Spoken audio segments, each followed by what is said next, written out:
If there's one thing I've learned in life, it's that desperation makes you ignore red flags. And let me tell you, there were plenty of them when I walked into that McDonald's for my first shift. But bills don't pay themselves, and at the time, I figured the no refund sign that was nailed to the employee break room wall was just a quirky little joke. I was wrong. Very wrong. Before we dive into the story, if you enjoy eerie tales like this, make sure to subscribe to this channel. Hit that like button too. It helps us grow and keeps you updated with more spine-chilling stories like this one.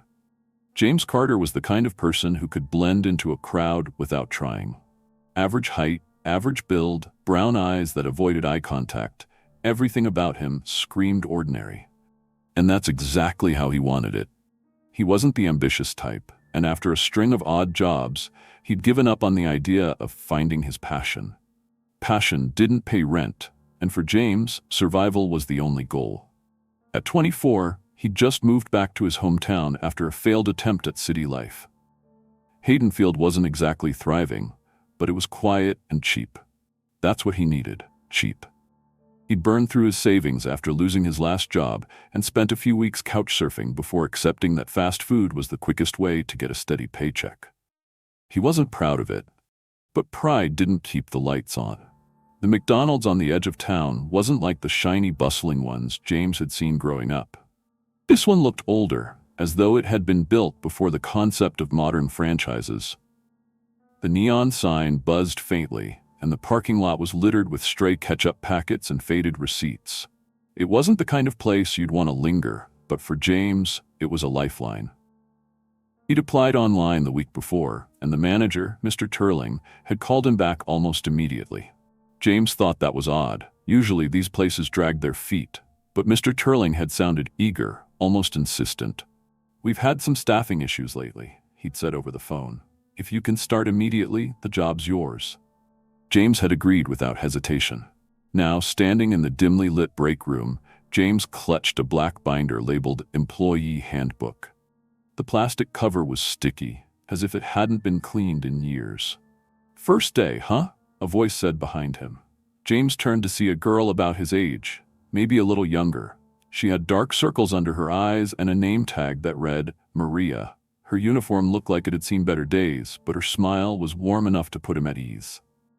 "Yeah," James said, setting the binder on the table. "I'm James." "Maria," she replied, giving him a quick once-over. "You nervous?" "Not really," James lied. Maria laughed softly, shaking her head. "You should be." Before James could respond, the door to the break room swung open, and Mr. Turling walked in. He was an older man, maybe in his late 50s, with thinning hair and a perpetual scowl. His presence sucked all the air out of the room. "Carter, right?" he barked, his voice gravely. James nodded. "Good, follow me." The orientation wasn't what James had expected. There were no videos about workplace safety or cheerful slideshows about customer service. Instead, Mr. Turling handed him a laminated card with a list of rules. "Read this," Mr. Turling said. "Memorize it. Don't question it." James frowned as he scanned the card. 1. Never serve food to someone wearing sunglasses after 10 p.m.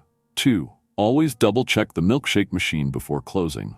3. Leave one ketchup packet outside the back door at the end of every shift. 4. Never, under any circumstances, look into the fryers between 2:30 a.m. and 2:45 a.m. 5. If the drive-through headset starts picking up static, remove it immediately. James raised an eyebrow. "Is this some kind of joke?" Mr. Turling's expression darkened. "Do I look like I'm joking?" "No," James said quickly, feeling the weight of the older man's gaze. "These rules aren't optional," Mr. Turling continued. "Follow them and you'll be fine. Break them, and you won't last long here." James swallowed hard, unsure how to respond. Maria caught his eye from across the room and gave him a small, almost pitying smile. That night, James worked his first shift. Maria showed him the basics: how to work the register, how to clean the grill, how to avoid the fryers. "Why avoid the fryers?" James asked, trying to sound casual. Maria hesitated, her hands trembling slightly as she wiped down the counter. "You don't want to know," she said quietly. James didn't press her. For the most part, the shift was uneventful. The customers were sparse, mostly teenagers grabbing fries after a night out and truckers stopping in for coffee. But as the clock neared 10 p.m., the atmosphere shifted. The air felt heavier, and the fluorescent lights flickered more often. Maria grew quieter, her usual chatter replaced by nervous glances at the clock. "Why does it feel weird in here?" James asked. Maria didn't answer. At 10:05 p.m., a man walked in wearing dark sunglasses. He was tall and thin, his skin almost unnaturally pale. He approached the counter slowly, his movements jerky, as though his limbs didn't quite fit together properly. James instinctively reached for the register, but Maria grabbed his arm.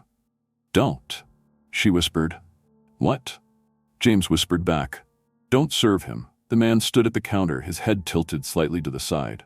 "Fries," he said, his voice hollow. James felt a chill run down his spine. He glanced at Maria, who was shaking her head almost imperceptibly. "I'm sorry," James stammered. "Our fryers are down for maintenance." The man didn't move. For a long moment he just stood there, staring.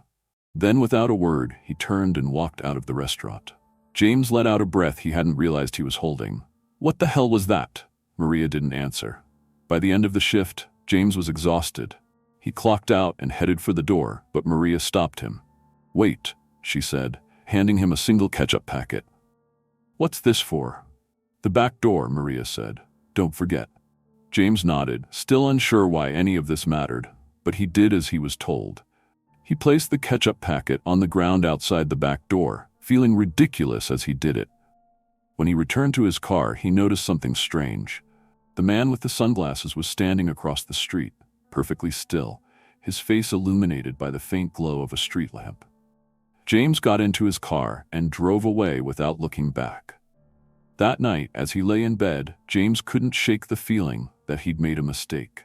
The rules didn't make sense, and the people at the McDonald's were hiding something. But he needed this job. He needed the money. Whatever was going on, James told himself he could handle it. He was wrong. James didn't like to think of himself as paranoid. He wasn't the type to overreact to things. He didn't make a habit of checking under the bed for monsters or staring out the window to see if anyone was watching him. But the longer he worked at that McDonald's, the more the strange rules started to wear him down, grinding into his mind like a dull knife. It started small, just little things, but they were enough to make James uneasy. The first time it happened, he wasn't sure if it was his imagination. But after the third, fourth, and fifth time, he couldn't pretend anymore. It was the customers. It wasn't like they were doing anything overtly strange, but there was something about them. Something off. The first one was a man in his 30s. He came in around 2:30 p.m. on a Tuesday, when the place was nearly empty. His movements were slow, methodical, like he had all the time in the world. He stood at the counter for an unusually long time before placing his order. A large fry, a cheeseburger, and a small coffee. Nothing too odd, except for the way he stared at the menu, as though it was the first time he had ever seen it. James noticed how the man's eyes lingered on the words. He seemed to read them again and again, as if searching for something. After a while, he gave a soft, almost inaudible sigh. James was still fumbling with the register, unsure of whether to ask if everything was okay, when the man spoke. "I'll take the same," he said, "just like last time." James blinked. I don't think I've seen you here before."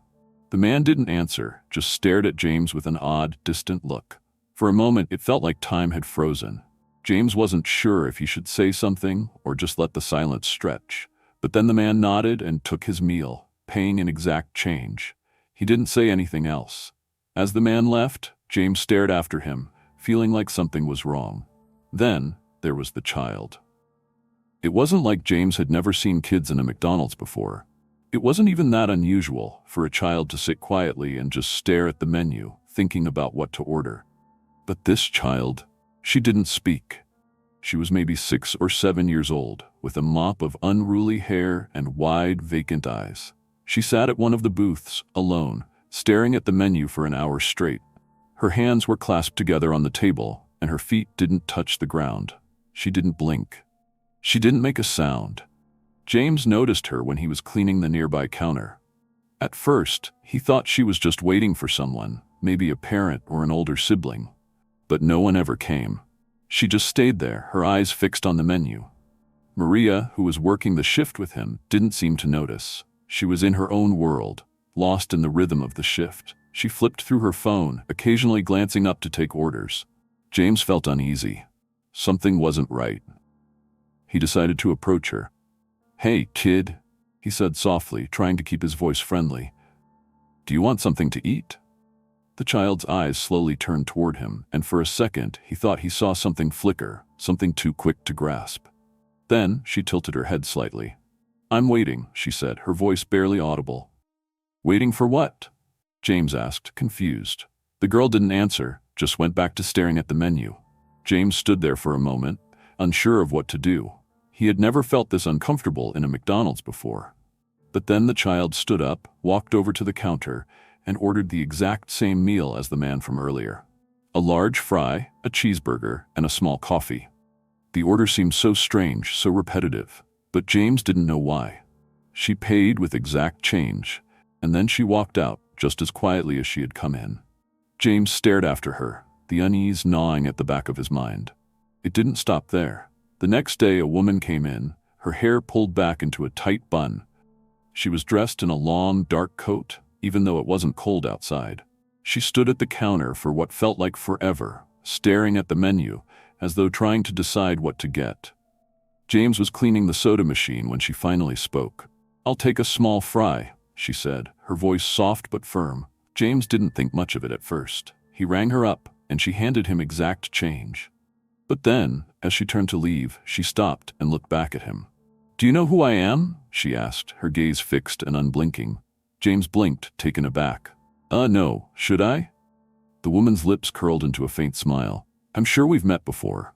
James felt the blood drain from his face. He couldn't recall ever seeing her, but the way she looked at him made him feel like she knew something about him. Something he didn't want her to know. "I don't think so," James said, his voice barely above a whisper. But the woman didn't respond. She just turned and walked out, leaving the air in the restaurant heavier than before. By the time his third shift rolled around, James was starting to feel like he was losing touch with reality.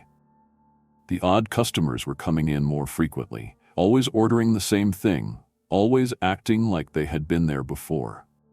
But that was impossible, wasn't it?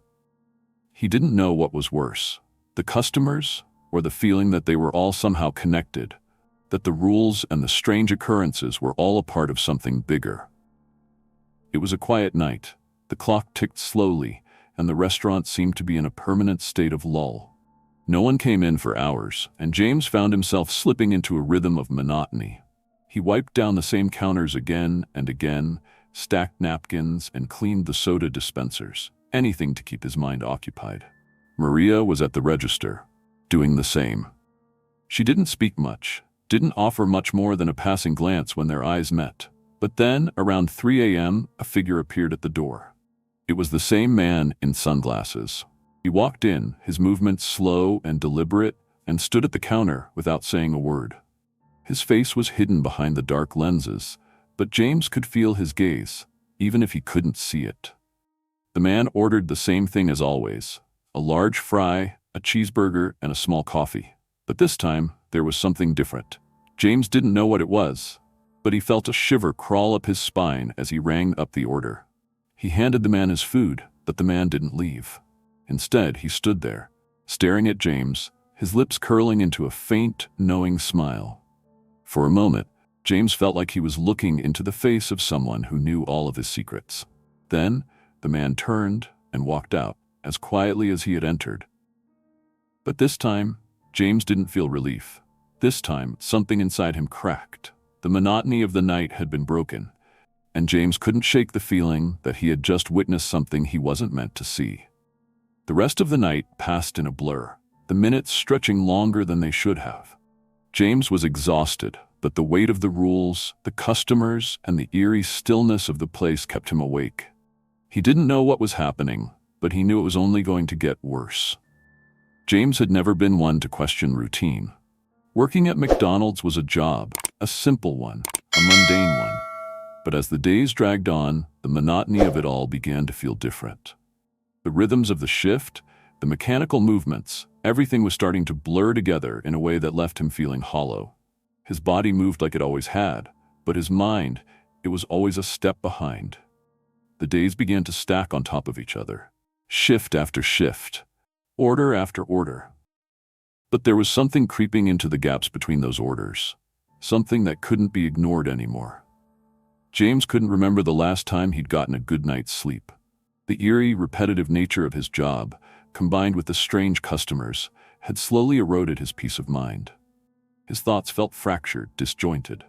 The customers who came in, all ordering the same meal, acting as if they had been there before, had begun to blur together as well. The same fries, the same cheeseburgers, the same coffee. Always exact change. Always that strange, vacant stare. At first, he tried to write it off. He thought maybe it was just the late hours getting to him. He had worked nights before, after all. But then, things started to shift. The first time James saw the same person twice in one night, he thought he was imagining it. It was late, around 4 a.m., and the place had been quiet for hours. He had cleaned the counters for what felt like the 100th time, his movements automatic. The radio played the same jingles. The grease trap needed emptying. The same customers had come in earlier, ordered the same things, and left in silence. But then he saw her, the woman with the tight bun and the dark coat. She stepped in, just as she always did, walking with the same measured steps, the same calm, unnerving presence.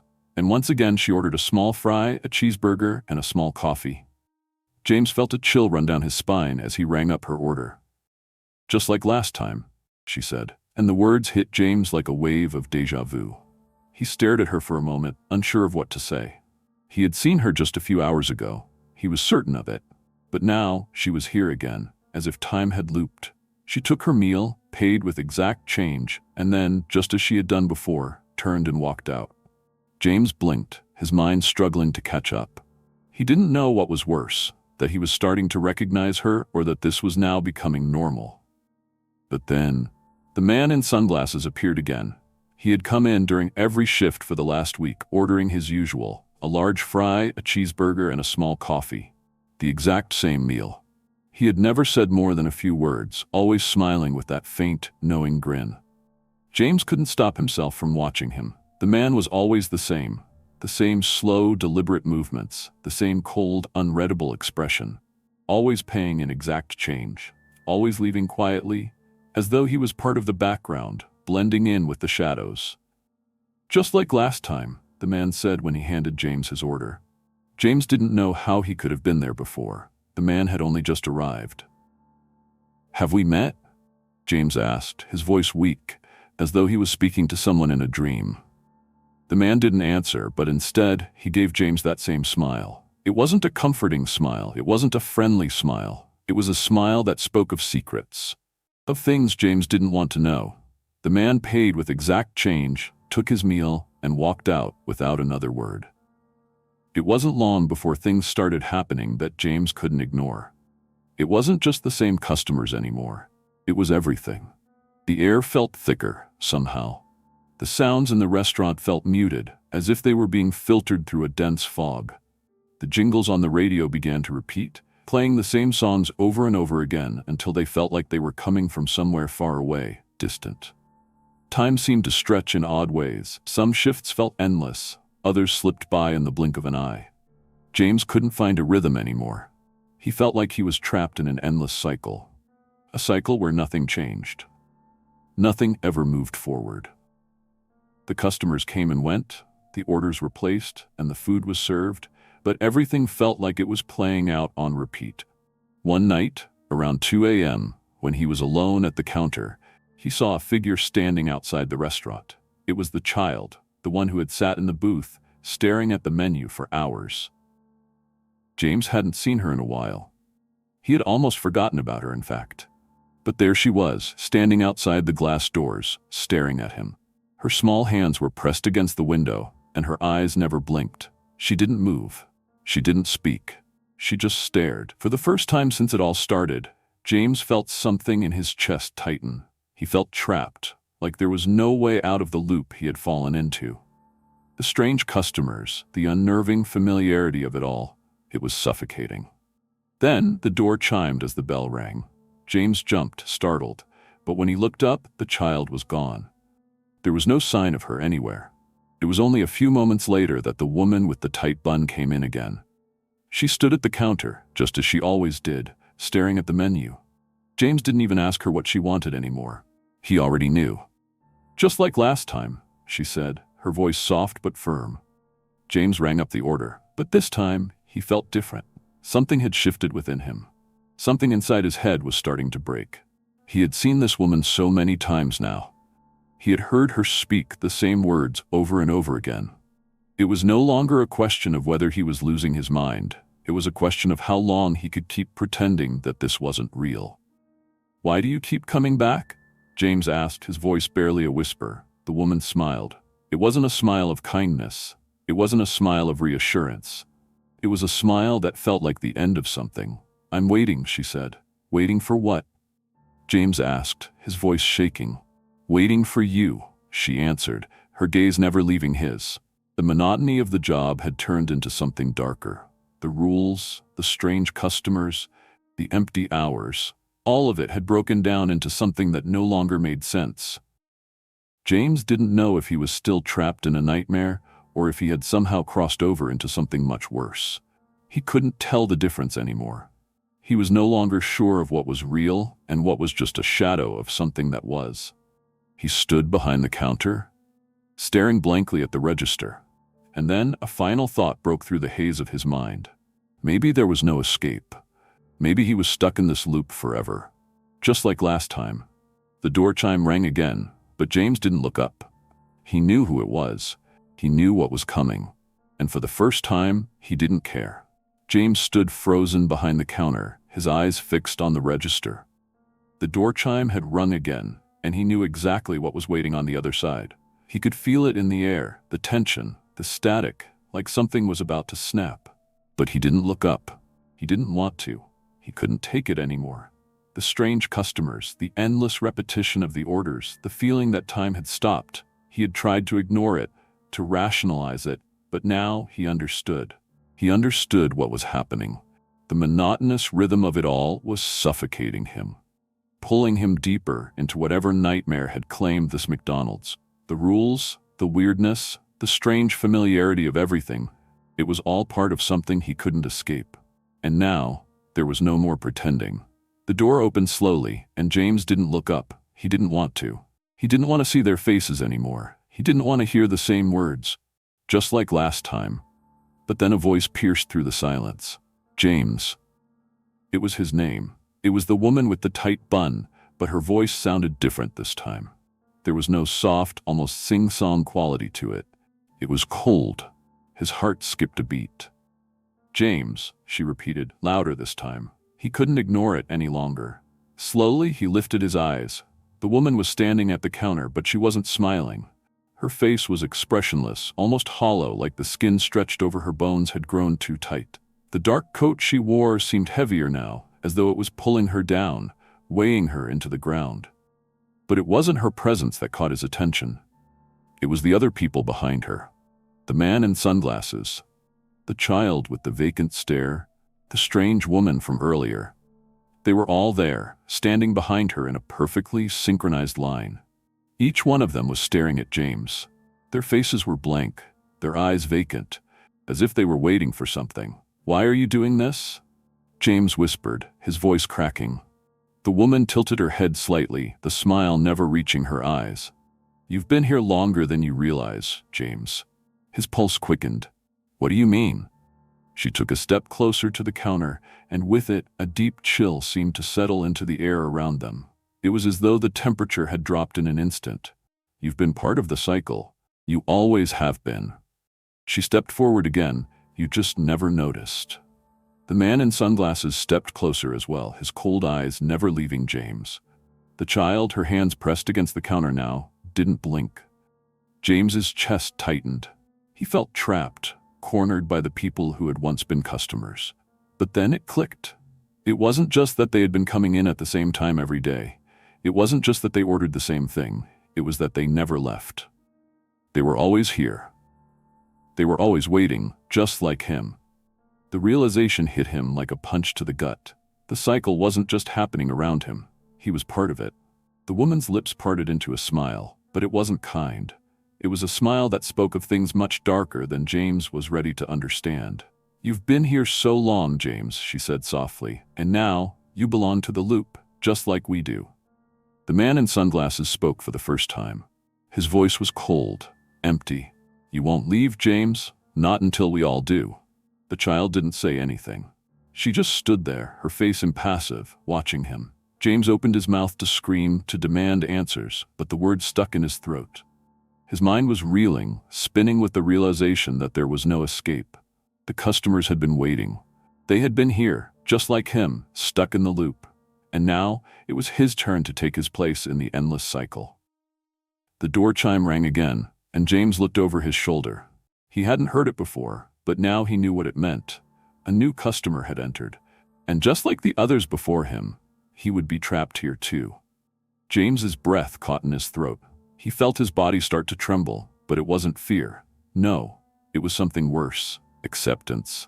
He knew deep down that he would never leave this McDonald's. Not ever.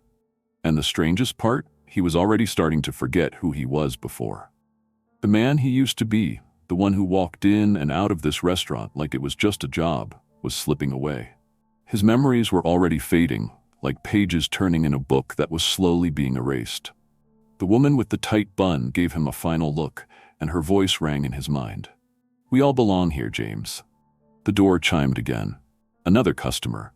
But this time, James didn't move. He didn't flinch. He just stood there, behind the counter, like he had always been. Like he had always belonged.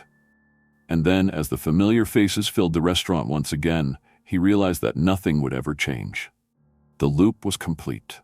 If you found yourself trapped in this endless cycle, longing for escape, you're not alone.